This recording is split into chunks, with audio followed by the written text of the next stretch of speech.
नमस्कार दोस्तों, चलिए बात कर लेते हैं उत्तर प्रदेश के सभी 75 जिलों की आज की ताज़ा बड़ी महत्वपूर्ण खबरों की। उससे पहले वीडियो को लाइक शेयर जरूर करें और साथ ही ये भी बताएं कि आप इस वीडियो को किस जिले, शहर या गांव से देख रहे हैं। यूपी विधानमंडल के मानसून सत्र का हंगामेदार आगाज। विपक्ष ने राम मंदिर चढ़ावा चोरी और छात्रों पर लाठीचार्ज के मुद्दे पर सरकार को घेरा। सरकारी नौकरी की तैयारी कर रहे युवाओं के लिए जरूरी खबर। यूपी पीईटी 2026 का नोटिफिकेशन हुआ जारी। 3 अगस्त से ऑनलाइन आवेदन शुरू। यूपी में प्रॉपर्टी खरीदना होने जा रहा है और भी महंगा। पूरे राज्य में समान सर्किल रेट और स्टाम्प ड्यूटी सिस्टम लागू करने की तैयारी। मथुरा में रोडवेज बस में कारोबारी से हुई 80 लाख रुपए की सोने की लूट का सनसनीखेज खुलासा। पूर्व बस ड्राइवर ही निकला मास्टरमाइंड। 4 आरोपी गिरफ्तार। आगरा के जंगलों में चल रही अवैध हथियारों की बड़ी फैक्ट्री का पर्दाफाश। पुलिस की छापेमारी में तमंचे और पिस्टल बनाते 5 आरोपी रंगे हाथों गिरफ्तार। महाराजगंज में पेड़ से अमरूद तोड़ने से मना करने पर 70 वर्षीय युवक की लाठी से पीट कर बेरहमी से हत्या। पुलिस ने आरोपी महिला को लिया हिरासत में। यूपी में डिजिटल अरेस्ट और ठगी का नया और खतरनाक पैंतरा आया सामने। जालसाज ग्राहकों की केवाईसी का गलत इस्तेमाल कर उन्हें अनजाने में बना रहे हैं ई-सिम फ्रॉड का शिकार। अलीगढ़ में 2 लाख रुपए के कर्ज और ब्याज के विवाद में युवक की निर्मम हत्या। हिसाब चुकाने के बहाने घर बुलाकर लोहे की रॉड से किया वार। आरोपी गिरफ्तार। आगरा में कारोबारी के घर से 1 करोड़ रुपए की चोरी की गुत्थी 24 घंटे में सुलझी। नौकरानी ने अपनी मां, बहन और भाभी के साथ मिलकर रची थी साजिश। 80 लाख रुपए के जेवर बरामद। फिरोजाबाद में पुलिस ने फार्मासिस्ट की बुजुर्ग मां की हत्या का मामला सुलझाया। पुलिस एनकाउंटर में 2 बदमाश घायल। एक परिचित सुनार ही निकला वारदात का मास्टरमाइंड। अलीगढ़ के एक निजी अस्पताल में गलत इंजेक्शन लगाने से मरीज की मौत का आरोप। आक्रोशित परिजनों ने अस्पताल के बाहर शव रखकर किया भारी हंगामा। यूपी में धड़ाधड़ सस्पेंड हो रहे हैं ड्राइविंग लाइसेंस। सड़क हादसों में मार्च से जून तक 6409 लोगों की मौत। परिवहन आयुक्त ने दी सख्त चेतावनी।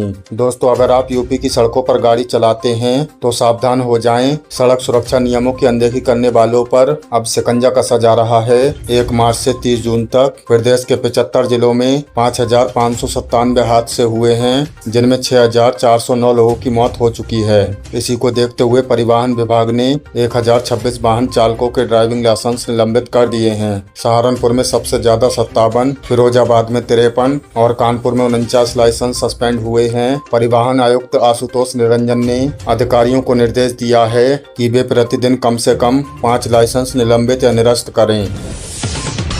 लखनऊ की सड़कों पर आवारा गौवंशों का आतंक। 8 साल की मासूम को हवा में उछालकर पटका। सुप्रीम कोर्ट भी चिंतित। राजधानी लखनऊ में आवारा पशुओं का खतरा बढ़ता जा रहा है। अर्जुनगंज के सरसबा गांव में शुक्रवार शाम एक आवारा गौवंश ने 8 साल की सुनैना पर हमला कर दिया। गौवंश ने उसे कई बार उछालकर जमीन पर पटका। शोर सुनकर अचानक आए पड़ोसियों ने किसी तरह बच्ची को बचाया। सुनैना गंभीर रूप से घायल हो गई है और अस्पताल में टांके लगे हैं। पिता सनोद कुमार ने बताया कि बेटी की हालत अब भी चिंताजनक है। इस बीच सुप्रीम कोर्ट ने भी सड़कों पर छुट्टा पशुओं से होने वाले हादसों पर चिंता जताई है और केंद्र राज्य सरकारों को मुआवजा तंत्र विकसित करने के निर्देश दिए हैं। बागपत में एक सांप पूरे परिवार के पीछे पड़ गया। भाई को 4 बार डसा, अब बहन को तीसरी बार काटा। बागपत के बिनौली में एक अजीबोगरीब मामला सामने आया है। विनोद वाल्मीकि के परिवार पर एक सांप ने कहर बरपा रखा है। पहले उनके बेटे राजा को सांप ने 1 महीने में 4 बार डसा। अब रविवार को बेटी खुशी घर में काम कर रही थी तो सांप ने उसके पैर में डस लिया। ये उसे तीसरी बार सांप ने काटा है। परिजन उसे बिनौली CHC ले गए, जहाँ से मेरठ मेडिकल कॉलेज में रेफर कर दिया गया। हर बार सांप को ढूंढा जाता है लेकिन कुछ पता नहीं चलता। परिवार में दहशत फैल गई है। CHC प्रभारी डॉक्टर अमित गुप्ता ने बताया कि प्राथमिक जांच के आधार पर सांप जहरीला नहीं था। बदायूं में गंगा एक्सप्रेसवे के पास MLA की कार से टकराई दूसरी कार। बिसौली विधायक समेत 4 लोग घायल। बदायूं के वजीरगंज थाना क्षेत्र में रविवार को दोपहर सड़क हादसा हुआ। बिसौली विधायक आशुतोष मौर्य उर्फ राजू एक धार्मिक कार्यक्रम में शामिल होने बगरन जा रहे थे। गंगा एक्सप्रेसवे के समीप गांव बनगोटा के पास उनकी कार सामने से आ रही दूसरी कार से भिड़ गई। टक्कर इतनी भीषण थी कि दोनों गाड़ियों के एयरबैग खुल गए, जिससे किसी को गंभीर चोट नहीं आई। विधायक, उनके चालक और गनर को मामूली चोट आई। दूसरी गाड़ी में सवार जिला सरकारी बैंक के कैशियर अरविंद कुमार मिश्रा गंभीर रूप से घायल हुए। CO बिसौली अंशुमान श्रीवास्तव ने बताया कि सभी सुरक्षित हैं। बरेली में अब किसानों को नहीं लगानी पड़ेगी खाद की कतार, मोबाइल ऐप से बुकिंग और ई रिक्शा से होगी होम डिलीवरी। बरेली जिले के किसानों के लिए राहत भरी खबर है। अब उन्हें खाद के लिए लाइन में खड़ा होना नहीं पड़ेगा। सहकारिता विभाग ने उर्वरकों की होम डिलीवरी की कार्य योजना तैयार की है। शासन की स्वीकृति के बाद अब ये व्यवस्था लागू हो जाएगी। किसान घर बैठे मोबाइल ऐप के जरिए खाद की बुकिंग कर सकेंगे। अब जिले के सभी 142 समितियों पर ई रिक्शा चालकों को संबद्ध करेगा। बुकिंग और भुगतान की पुष्टि होने के बाद ई रिक्शा के जरिए किसान के घर तक खाद पहुंचाई जाएगी। सहायक आयुक्त ब्रजेश सिंह परिहार ने बताया कि रामपुर और सीतापुर में पायलट प्रोजेक्ट चल रहा है, लेकिन बरेली में पहली बार होम डिलीवरी भी शुरू की जाएगी। बुलंदशहर में एसएचओ एसआई समेत 7 पुलिसकर्मियों ने बिजनेसमैन से मांगे 20 लाख। फर्जी मुठभेड़ में गोली मारने की धमकी दी। बुलंदशहर में पुलिस की वर्दी में काली करतूत का मामला सामने आया है। सिकंदराबाद थाने के तत्कालीन एसएचओ नीरज मालिक, एसआई अरुण कुमार, कांस्टेबल योगेश और 4 अन्य पुलिसकर्मी डेयरी व्यवसायी सलमान को हिरासत में लेकर पैसे ऐंठने का आरोप है। 30 अप्रैल को शाम टोल प्लाजा पर रोककर सलमान को बिना कारण बताए थाने ले जाया गया। वहां 20 लाख रुपए की मांग की गई तो एनडीपीएस के झूठे केस में फंसा देंगे और फर्जी मुठभेड़ में पैर में गोली मार देंगे। दबाव में सलमान के परिजन 6 लाख रुपए थाने ले आए, तब जाकर उसे रिहा किया गया। सर्किल ऑफिसर दीपक कुमार ने बताया कि एफआईआर दर्ज कर सभी आरोपी पुलिसकर्मियों को सस्पेंड कर दिया गया है।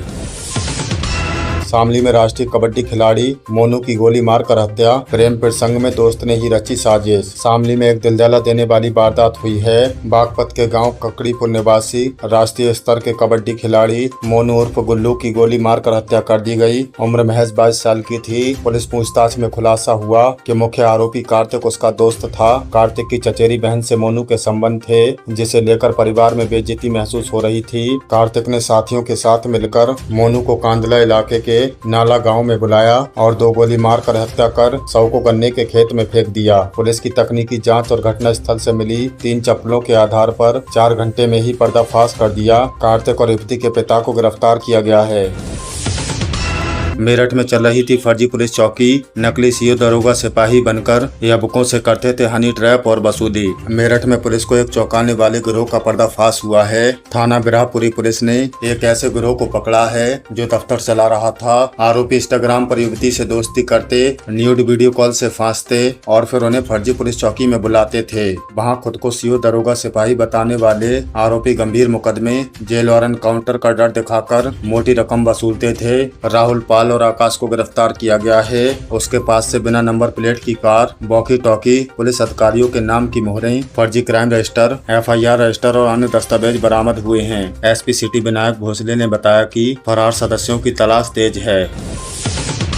मशरूम उत्पादन में यूपी बना देश का नंबर 1 राज्य। 51,000 मैट्रिक टन उत्पादन, किसानों को 50% तक की सब्सिडी। उत्तर प्रदेश ने मशरूम उत्पादन में देश में पहला स्थान हासिल कर लिया है। वर्ष 2024-25 में राज्य ने 51,000 मैट्रिक टन मशरूम का उत्पादन किया है, जो देश के कुल 4.27 लाख मैट्रिक टन उत्पादन का लगभग 13% है। उद्यान राज्य मंत्री दिनेश प्रताप सिंह ने बताया कि एकीकृत बागवानी विकास मिशन के तहत मशरूम की खेती पर 40 से 50% तक का अनुदान दिया जाता है। 2025-26 में 30 नई इकाइयों को 40% अनुदान पर स्वीकृत किया गया है। 200 वर्ग फुट छप्पर विधि पर आधारित इकाइयों के लिए 50% यानी अधिकतम 1 लाख रुपए की सब्सिडी मिल रही है। लखनऊ, प्रयागराज, सहारनपुर, मिर्जापुर, जौनपुर, हरदोई, बस्ती, मेरठ, प्रतापगढ़, रायबरेली और सोनभद्र में मशरूम की खेती तेजी से लोकप्रिय हो रही है।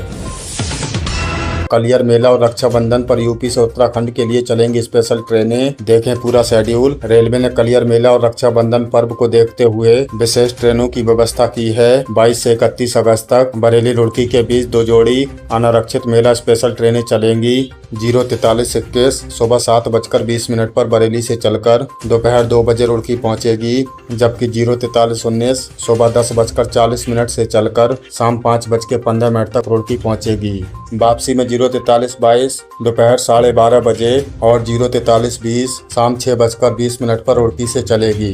रक्षाबंधन पर 27 से 30 अगस्त तक हरिद्वार, लखनऊ, हरिद्वार के बीच भी स्पेशल ट्रेनें चलेंगी। 13 अगस्त से 31 अगस्त तक रुड़की स्टेशन पर कई प्रमुख एक्सप्रेस ट्रेनों का स्थायी ठहराव होगा। इसके अलावा आरआरबी परीक्षा के लिए मऊ, बरेली, मऊ विशेष ट्रेनें 2 से 25 अगस्त तक 16-16 फेरों में चलेंगी। यूपी में 1 अगस्त से बंद हुई कागज वाली आरसी, अब मिलेगी एटीएम जैसी स्मार्ट वाली आरसी। ऑनलाइन ऐसे करें आवेदन। उत्तर प्रदेश में अगस्त से पुरानी कागज के रूप में मिलने वाली वाहन पंजीकरण प्रमाण पत्र यानी आरसी बंद हो गई है। अब वाहन मालिकों को एटीएम या क्रेडिट कार्ड जैसी स्मार्ट आरसी मिलेगी, जिसमें इलेक्ट्रॉनिक चिप और क्यूआर कोड लगा होगा। चिप में वाहन और मालिक का पूरा डेटा एनक्रिप्ट रूप में सुरक्षित रहेगा। क्यूआर कोड स्कैन करके इंश्योरेंस, पीयूसी और टैक्स की रियल टाइम जानकारी निकाली जा सकेगी। पुराने वाहन मालिक भी वाहन पोर्टल पर जाकर अपनी कागजी वाली आरसी को स्मार्ट कार्ड में बदल सकते हैं। इसके लिए राज्य और आरटीओ ऑफिस चुनें, रजिस्ट्रेशन और चेसिस नंबर डालें, ओटीपी से वेरिफिकेशन करें, ऑनलाइन फीस जमा करें और स्मार्ट कार्ड स्पीड पोस्ट से घर तक और स्मार्ट कार्ड स्पीड पोस्ट से घर पर मिल जाएगी। यूपी विधानसभा का मानसून सन 3 अगस्त से 6 अगस्त तक। अखिलेश यादव ने कसा तंज, 4 दिन की सरकार 4 दिन का सन। उत्तर प्रदेश विधानमंडल का मानसून सन 3 अगस्त से 6 अगस्त यानी सिर्फ 4 दिनों के लिए बुलाया गया है। इसे लेकर समाजवादी पार्टी के अध्यक्ष अखिलेश यादव ने तीखा तंज कसा है। उन्होंने एक्स पर लिखा कि 4 दिन की सरकार बची है, इसलिए सन भी 4 दिन का ही हो रहा है। उन्होंने आरोप लगाया है कि पहला दिन श्रद्धांजलि में, दूसरा दिन अयोध्या में चोरी का पल्ला झाड़ने में, तीसरा दिन छात्र आंदोलन से बचने में और चौथा दिन मां के अपमान पर मोहर चिपकाकर सन खत्म करने में निकल जाएगा। अखिलेश ने कहा है कि बीजेपी को मालूम है कि वो फिर सरकार में नहीं आएगी, इसलिए विधानसभा को महत्व नहीं दे रही। स्पीकर सतीश महाना ने कहा कि 4 दिनों में विधायक अपने मुद्दे उठाएंगे और विधायी कार्य संपन्न होंगे। 40 साल पुरानी रेलवे टिकट रिजर्वेशन प्रणाली में क्रांतिकारी बदलाव, अब काउंटर पर नहीं मिलेंगी लंबी कतार। भारतीय रेलवे ने अपनी 40 साल पुरानी टिकट आरक्षण प्रणाली में बड़ा बदलाव किया है। नेक्स्ट जनरेशन PRS का बीटा वर्जन लागू हो गया है। पुराने कोड आधारित सिस्टम की जगह अब ब्राउजर और माउस आधारित क्लिक इंटरफेस होगा। इससे टिकट बुकिंग प्रक्रिया सरल हो जाएगी और कर्मचारियों को कम समय में अधिक टिकट जारी करने में सुविधा होगी। अभी टिकट बनाने में औसतन 2 मिनट लगते हैं, लेकिन नई तकनीकी से ये समय घटकर लगभग 1 मिनट का रह जाएगा। नया सर्वर क्लाउड तकनीक पर आधारित होगा और इसकी क्षमता करीब 1.5 लाख टिकट प्रति मिनट प्रोसेस करने की है। काउंटर से लिया गया टिकट भी यात्री के मोबाइल पर SMS या QR कोड के रूप में भेजा जाएगा। अगस्त 2026 से व्यापक स्तर पर इसे चरणबद्ध तरीके से लागू किया जाएगा। यूपी पुलिस का बड़ा एक्शन, बहराइच और फतेहपुर में 78 लाख से अधिक कीमत के 332 मोबाइल बरामद, मालिकों को लौटाए। उत्तर प्रदेश पुलिस के विशेष अभियान के तहत बहराइच और फतेहपुर में बड़ी कामयाबी मिली है। बहराइच जिले में SOG टीम ने तकनीकी सर्विलांस की मदद से विभिन्न थाना क्षेत्रों से गुम हुए 211 मोबाइल फोन बरामद किए हैं, जिनकी कीमत लगभग 58,25,000 रुपए है। पुलिस लाइन में आयोजित कार्यक्रम में SP ने खुद अपने हाथों से ये फोन असली मालिकों को सौंपे। वहीं फतेहपुर पुलिस ने लोगों से अपील की है कि मोबाइल खोने या चोरी होने पर तुरंत थाने में FIR दर्ज कराएं या CEIR पोर्टल पर ऑनलाइन शिकायत दर्ज करवाएं, ताकि फोन तुरंत ब्लॉक किया जा सके और उनकी लोकेशन ट्रेस हो सके। 2027 विधानसभा चुनाव को लेकर अनुप्रिया पटेल का बड़ा एक्शन, अपना दल NDA के साथ मिलकर लड़ेगा चुनाव। 2027 के उत्तर प्रदेश विधानसभा चुनाव को लेकर अपना दल की राष्ट्रीय अध्यक्ष और केंद्रीय मंत्री अनुप्रिया पटेल ने रविवार को एक बड़ा ऐलान किया। उन्होंने बहराइच में जिला स्तरीय कार्यकर्ता समागम में कहा कि उनकी पार्टी अगला विधानसभा चुनाव NDA के साथ मिलकर लड़ेगी। उन्होंने कहा कि अपना दल सरकार में रहते हुए हमेशा पिछड़े, वंचित और शोषित वर्गों के अधिकारों की आवाज बुलंद करता है। जातिगत जनगणना का सरकार का फैसला उनकी पार्टी की प्रमुख मांगों में शामिल था। अनुप्रिया पटेल ने कार्यकर्ताओं से कहा कि वे अभी से संगठन को मजबूत करें और बूथ स्तर तक सक्रियता बढ़ाएं, ताकि अधिकतम सीटों पर जीत सुनिश्चित हो सके। हालांकि उन्होंने स्पष्ट नहीं किया कि पार्टी कितनी सीटों पर चुनाव लड़ेगी। यूपी वृद्धावस्था विधवा और दिव्यांग पेंशन योजना 2026 1 अप्रैल 2026 से लागू हुई बढ़ी हुई 1500 रुपए की मासिक पेंशन। जानिए कैसे मिलेगा लाभ। उत्तर प्रदेश में सामाजिक सुरक्षा पेंशन योजनाओं के लाभार्थियों के लिए एक महत्वपूर्ण जानकारी है। सरकार द्वारा चलाई जा रही वृद्धावस्था निराश्रित महिला और दिव्यांग पेंशन योजना की राशि में इजाफा किया जा चुका है। पहले लाभार्थियों को हर महीने 1000 रुपए दिए जाते थे, लेकिन 1 अप्रैल 2026 से इसे बढ़ाकर 1500 रुपए प्रतिमाह कर दिया गया है। अब पात्र लाभार्थियों के बैंक खातों में डायरेक्ट बेनिफिट ट्रांसफर हर महीने 1500 रुपए भेजे जा रहे हैं। इसका उद्देश्य महंगाई के इस दौर में कमजोर और बेसहारा लोगों को बेहतर आर्थिक मदद देना। पेंशन का लाभ बिना किसी रुकावट पाने के लिए आपका बैंक खाता आपके आधार कार्ड से लिंक होना जरूरी है और KYC की प्रक्रिया पूरी होनी चाहिए। जो लोग नए सिरे से इस योजना के लिए आवेदन करना चाहते हैं वे एकीकृत सामाजिक पेंशन पोर्टल पर जाकर अपने आय प्रमाण पत्र, आधार और बैंक पासबुक की मदद से ऑनलाइन फॉर्म भर सकते हैं। पीएम इंटर्नशिप योजना के तहत युवाओं को सुनहरा मौका। रोजगार योग्य बनाने के लिए हर महीने मिलेगा 9,000 रुपए का स्टाइपेंड। युवाओं को रोजगार के लिए तैयार करने और उन्हें कॉरपोरेट कंपनियों में काम का असल अनुभव देने के लिए सरकार द्वारा पीएम इंटर्नशिप योजना चलाई जा रही है। बहुत से युवाओं में इस योजना के स्टाइपेंड को लेकर असमंजस था, जिसे सरकार ने स्पष्ट कर दिया है। इस योजना के तहत इंटर्नशिप करने वाले युवाओं को हर महीने 9,000 रुपए का स्टाइपेंड दिया जाता है। ये योजना उन युवाओं के लिए है जिन्होंने अपनी पढ़ाई पूरी कर ली है और वे किसी अच्छी कंपनी में काम सीखने के साथ साथ कुछ आमदनी भी करना चाहते हैं। इसमें भारत की टॉप कंपनियों के साथ मिलकर युवाओं को अलग अलग सेक्टर्स में ट्रेनिंग दी जाती है। इससे युवाओं की स्किल डेवलप होती है और इंटर्नशिप खत्म होने के बाद और उन्हें परमानेंट जॉब मिलने के चांस भी बढ़ जाते हैं। इसमें आवेदन करने के लिए सरकार द्वारा बनाए गए विशेष इंटर्नशिप पोर्टल पर जाकर रजिस्ट्रेशन करना होता है, जहां आप अपनी योग्यता और पसंद के अनुसार कंपनियों में अप्लाई कर सकते हैं। यूपी पुलिस कांस्टेबल भर्ती 2026 का फाइनल रिजल्ट घोषित। 32,679 पदों के लिए 76,000 से ज्यादा उम्मीदवार हुए पास। 17 अगस्त से शुरू होगा फिजिकल टेस्ट।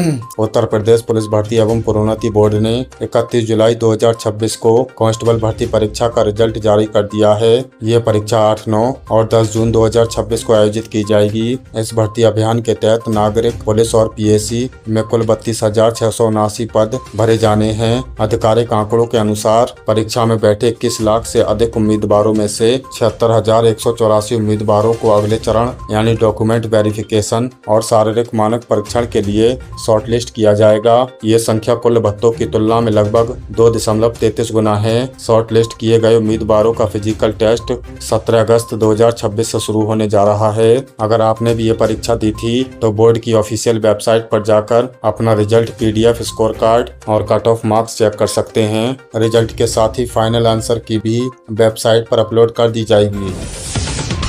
पीएम किसान सम्मान निधि 24वीं किस्त 18,880 करोड़ रुपए जारी होने के बाद अब अक्टूबर में आ सकती है अगली किस्त। प्रधानमंत्री किसान सम्मान निधि योजना के लाभार्थियों के लिए अहम जानकारी है। जैसा कि आप जानते हैं कि केंद्र सरकार ने हाल ही में 20 जून 2026 को योजना की 23वीं किस्त जारी की थी, जिसके तहत 9.44 करोड़ से अधिक किसानों के बैंक खातों में 18,880 करोड़ रुपए ट्रांसफर किए गए थे। अब किसानों को 24वीं किस्त का इंतजार है, जो अगस्त से नवंबर 2026 के चक्र साइकिल के लिए। अनुमान है कि ये अगली किस्त अक्टूबर 2026 तक किसानों के बैंक खातों में ट्रांसफर कर दी जाएगी। इस योजना में किसानों को 6,000 रुपए सालाना मिलते हैं, जो 2-2 हजार रुपए की 3 किस्तों में दिए जाते हैं। सरकार ने साफ कर दिया है कि अगली किस्त का लाभ केवल उन्हीं किसानों को मिलेगा जिनका KYC पूरा हो चुका है। अगर आपने अभी तक अपना KYC नहीं कराया है तो आप PM किसान पोर्टल पर जाकर ऐप के जरिए फेस ऑथेंटिकेशन फीचर का इस्तेमाल करके इसे घर बैठे मिनटों में पूरा कर सकते हैं।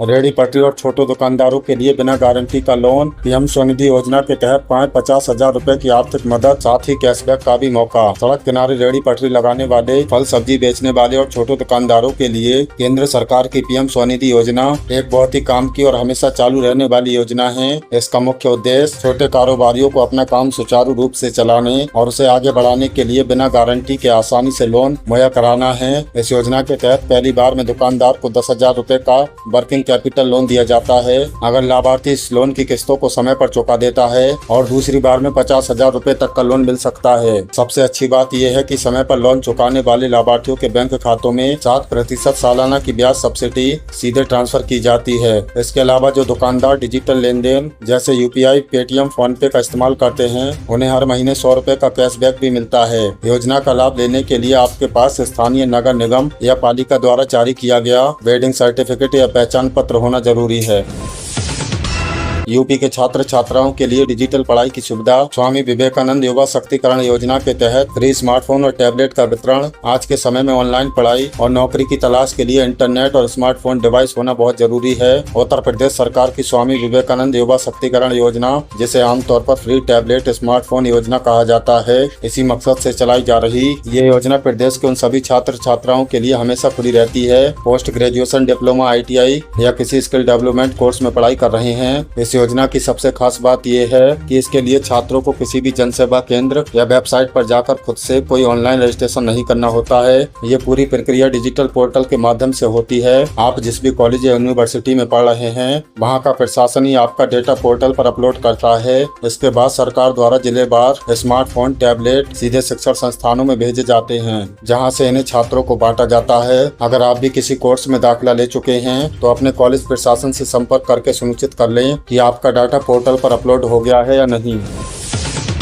यूपी के किसानों के लिए सबसे कम ब्याज दर वाला लोन क्रेडिट कार्ड योजना के जरिए सिर्फ 4% सालाना ब्याज पर 3 लाख रुपए तक का कृषि ऋण। खेती किसानी में बीज, खाद, ट्रैक्टर और अन्य जरूरतों के लिए अक्सर किसानों को पैसे की दरकार होती है। प्राइवेट साहूकारों के भारी भरकम ब्याज से किसानों को बचाने के लिए किसान क्रेडिट कार्ड योजना का सदाबहार और बहुत ही काम की सुविधा है। इस कार्ड के जरिए अपनी जमीन के आधार पर बैंकों से 3 लाख रुपए तक का शॉर्ट टर्म लोन ले सकते हैं। इस योजना का सबसे बड़ा फायदा इसकी ब्याज दर है। वैसे तो 7% सालाना ब्याज लगता है, लेकिन समय पर 1 साल के भीतर अपना लोन चुका देते हैं तो सरकार की तरफ से 3% की अतिरिक्त छूट मिल जाती है। इस तरह किसानों को सिर्फ 4% सालाना ब्याज देना पड़ता है, जो कि किसी भी दूसरे लोन के मुकाबले सबसे सस्ता है। जो भी किसान PM किसान सम्मान निधि योजना का लाभ ले रहे हैं, उनके लिए KCC बनवाना और भी आसान कर दिया गया है। आप अपने बैंक की शाखा में जाकर आसान सा फॉर्म भरकर अपना किसान क्रेडिट कार्ड चालू करवा सकते हैं।